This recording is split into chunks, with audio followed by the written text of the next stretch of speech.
Vamos a la mesa, sí, porque es miércoles. Roy Campos, querido Roy, ¿cómo estás? Buenas tardes. Hola. ¿Qué tal? ¿Cómo estás, Roy? René, ¿cómo estás? Buenas tardes. Querido Joaquín, Bueno, bien, al contrario, gracias. querido René. Don Pepe, querido, le mando un abrazo. Joaquín, otro abrazo para ti, para los compañeros Roy y René. Y venga, don Correspondido. Pepe. Mira, creo que todos coincidiremos en que cuando la presidenta tomó posesión y ofreció continuidad con cambio, no, no sabía que estaba recibiendo el timón de una nave que estaba en medio de un gran vendaval de cambios internos y externos. Y eso, pues, no le ha permitido tener la luna de miel que han tenido los últimos 15 presidentes de México. Todos han tenido su luna de miel de medio año, o de un año cuando menos. La presidenta le ha sido imposible tener esa luna de miel, y eso hay que abonarlo a su cuenta, que ha tenido que lidiar además con la influencia del expresidente López Obrador. Sí, Roy. efectivamente, no hubo luna de miel. De hecho, cuando ella llegó, el tema de la violencia en Sinaloa ya estaba prendida, tuvo que ser y la expectativa económica, o sea, no hubo una luna de miel. Porque la luna de miel es prácticamente cuando hay una alternancia y genera una expectativa de cambio. Y ella, El caso Fox. el caso Fox, o el caso López Obrador, incluso cuando llegó, ¿no? Aquí no, porque era lo que ella ofreció era la continuidad y generaba poca expectativa. Hoy a un año claramente ha superado la expectativa, ya impuso un estilo de gobierno, hizo cambios sobre lo que no le gustaba de que estaba haciendo el anterior, ¿no? La parte de repartir medicinas, la parte de combate a la inseguridad, relaciones exteriores, destapar escándalos, las relaciones con gobernadores de oposición. Es decir, sí ha hecho cambios de su estilo. Bueno, es sí, su estilo personal de ¿no? gobernar. De cómo responder, o sea, sí, ya digamos que ella ya tiene su propio estilo y le ha funcionado, porque el otro le funcionaba lo suyo, a Claudia le funciona lo que ella hace. A un año podríamos hacer el balance o tampoco el año que entra se ve así como muy esperanzador muchos términos. Se acercan momentos complicados. O sea, va a quedar el próximo año, su segundo año de gobierno, la reforma electoral de Claudia Sheinbaum. O sea, ya no es de López Obrador, es de ella la que venga. Va a hacer la negociación del TEMEC. O sea, va a quedar en su sexenio como símbolos de su sexenio. Más allá de todo lo de gobierno, de la evolución de la seguridad, de todo, pero esos dos momentos es la reforma electoral que modifica la estructura de gobierno. O sea, cuántos diputados, cuántos senadores, o sea, modifica un chorro, la institución electoral cómo va a quedar, o sea, va a ser y es de ella. Y otro, yo agregaría un tercer factor para el año que viene. Los intereses que se empiezan a mover Al interior. a finales del año que viene, al interior de Morena, ¿Por las candidaturas a gobernador? por las candidaturas a gobernadores, como tú me enseñaste. Y diputados. Diputados, los 500 diputados, los ¿Alcaldes? 1.500 alcaldes y los 1.400 Diputados locales. diputados locales y la mitad del Poder Judicial. Sí, o sea, todo eso ya le toca a ella. Sí. Y hay que ver Ahora, cómo lidia con estas no, divisiones. le toca a ella. ¿Tú crees que no va a querer el expresidente meter mano? Sí, no nomás. A ver, los partidos aliados. A ver, ¿cómo va a salir una reforma electoral sin los partidos aliados? ¿O no? Ellos tienen que ver cómo, si se van a pelear, qué van a pedir para aprobar una reforma electoral que quita dinero y quita diputados. No, que es su muerte. Sí. Entonces aquí sí viene una real prueba de qué reforma electoral sale. Porque necesita mayoría calificada. René. El hecho es que la llamada sombra del patriarca ha estado, estuvo y seguirá presente. Y lo que mencionas, Joaquín, lo escribiste, que un punto potencial de conflicto pudiera ser la manera, quién y cómo decide las múltiples candidaturas de la elección intermedia. Evidentemente, hemos insistido que me atrevería a decir que no está en la naturaleza de la presidenta, que es responsable políticamente hablando, muy profesional, la confrontación y el conflicto per se, y menos con el expresidente. Pero sin duda alguna el expresidente tiene esas intencionalidades que es muy difícil de parar porque la ambición de poder siempre ha sido un motor fundamental en su carrera. Y hoy que inicia el segundo año de gobierno, sin duda ella continúa imprimiendo algo que es fundamental en el contraste, en la diferenciación, que es imprimir su propio signo, su propio sello, lo que dijiste, su propio estilo personal de gobernar. Don Pepe. Mira, innegablemente que va a tener que luchar con eso, pero también hay que tener en cuenta que se va a ver obligada a conciliar en aras de la unidad del partido, para ir unidos a la elección del 27, va a tener que conciliar con aquellos, aún con aquellos que le desagraden. ¿Por qué? Porque tiene que privilegiar la elección del 27, porque quieran o no, con todo y reforma electoral, quieran o no, esa reforma electoral les puede dar un sofocón en varios estados de la República, como se lo dieron en 2021 a López Obrador.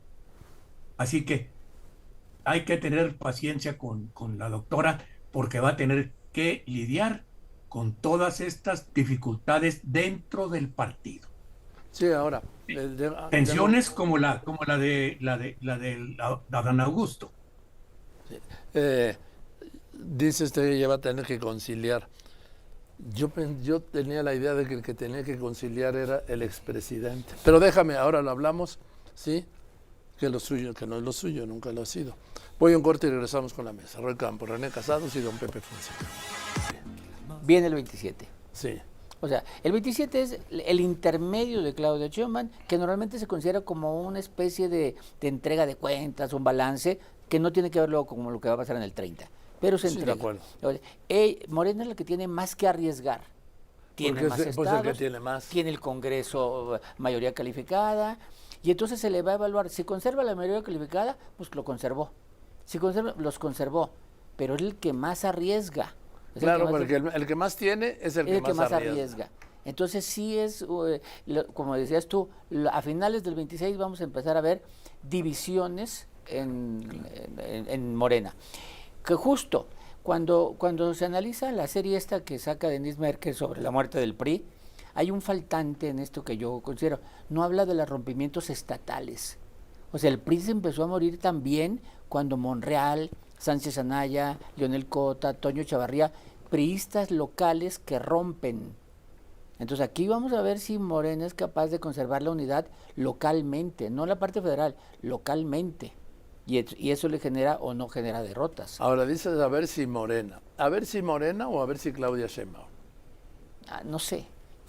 O sea, yo creo que, no sé si en ese momento Claudia Sheinbaum tenga el control de Morena y pueda... Mira, don Pepe hablaba de la unidad. O de la unidad. Uno de los retos efectivamente que tiene es qué hacer para que los actos de corrupción que se castiguen no dañen su gobierno y su movimiento. O sea, que al revés, que premien el que castigue y no dañen y quede marcado, ¿no? O sea, ahí es un reto el que tiene. Pues eso depende, sería de nuevo verlo regionalmente. Don Pepe. Mira, Joaquín, dos precisiones. Decía Roy en su apertura inicial y tú coincidiste con él que eso se daba la luna de miel era con las alternancias. Falso. La luna de miel era con todo el régimen político de 80 años estuvo sostenido por el PRI, y sin embargo en esas alternancias era solo entre el PRI y había luna de miel. Sí, ahora, había luna de miel. Sí, don Pepe. Y la otra precisión. Dime. La otra precisión, Joaquín. Dime. Tienes razón en que el expresidente tendría que negociar si fuera cualquier expresidente. Pero es López Obrador, Joaquín.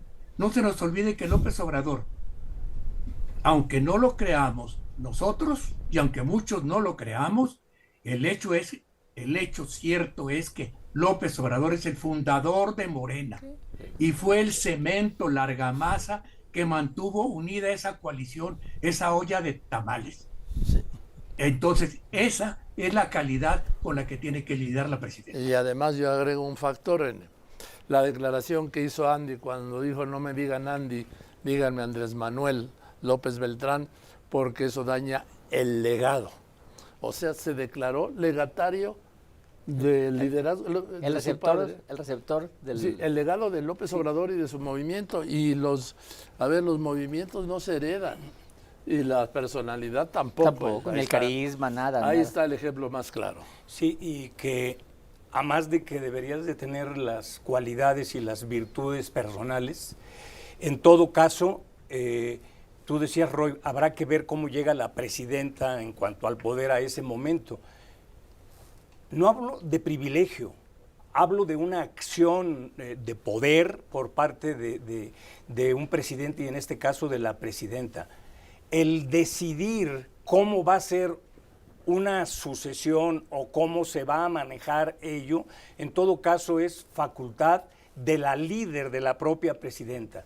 Complejo, ¿por qué? Porque para Morena, una cosa era cuando la aspiración era llegar al poder, cuando no les alcanzaban candidaturas y recogían casi de todo. No, ahora la lucha es muy fuerte y es hasta fratricida porque es una disputa por la posición, por el poder mismo. Por eso, solo se puede pelear el poder donde hay poder. Ahora, don Pepe, yo creo que sí llega al inicio de este segundo año en una posición la presidenta que pues hace un año parecía que no podría. Exacto. ¿A qué me refiero? A que hay un expresidente que va a la baja, inexorablemente, porque es la ley física de la política, y hay una presidenta que va al alza por méritos propios. Entonces, don Pepe, Estoy de acuerdo. ¿tú lo ves así? Sí, Joaquín, coincido. Ella ha acumulado, fíjate, ha logrado sortear su gran hazaña. Creo que ha sido que se ha enfrentado a Trump sin confrontarlo, que ese es el gran reto. No se ha doblado más que en lo que ha sido necesario que el país se doble porque la asimetría entre los dos países es enorme. Pero ante Trump, la presidenta ha resistido y ha hecho una defensa de los migrantes, que eso lo decía Roy hoy en la mañana. Nadie, ni el expresidente, se atrevió a enfrentarse a Trump defendiendo a los migrantes. Entonces creo que todos esos estilos propios de ella la han fortalecido, le han dado, ella se ha abierto su propio espacio de maniobra que no tenía hace un año. Así es. A ver, dame una conclusión. Nada más es, otra vez, como dijimos hace un año, ojalá este segundo año sea mejor y le vaya bien a México.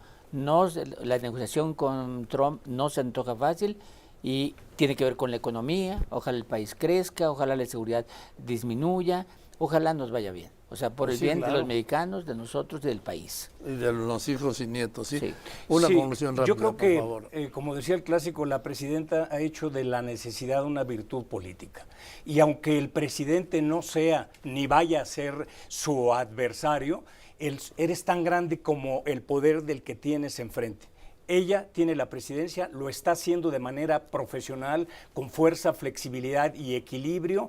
Ella levanta las expectativas, ella crea esperanza y sí, como dijo don Pepe, ahí sí, ha enfrentado la presión y la política del gobierno estadounidense y de la primera persona de Donald Trump con esa flexibilidad, esa firmeza y ese equilibrio que le paga muy, muy bien. Gracias, René. Don Pepe. Contrario.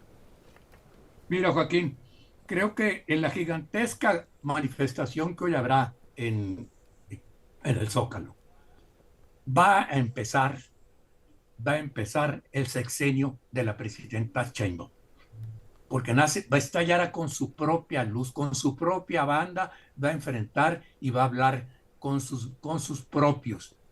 Y creo que lo ideal sería que los convenciera de que tenga éxito en los cambios que está haciendo en la continuidad.